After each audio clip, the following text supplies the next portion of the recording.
I'm Emily, and today I'm gonna show you why the Nona Lim stir-fry kits are so versatile and how to cook them.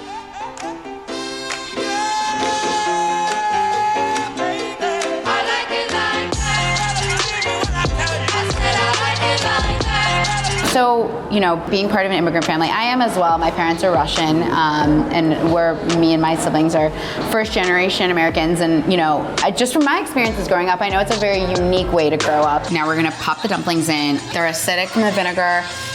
They're nice and juicy and kind of fatty from the pork, like the crunch. The texture is like makes these things just over the top. The crunch really adds to it.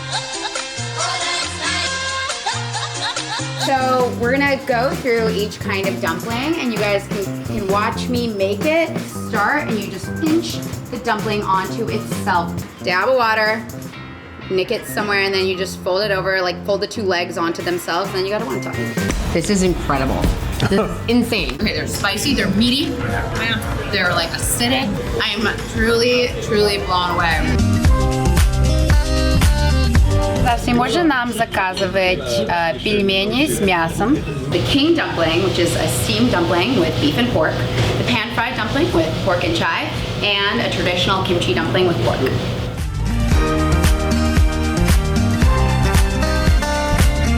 That is so good.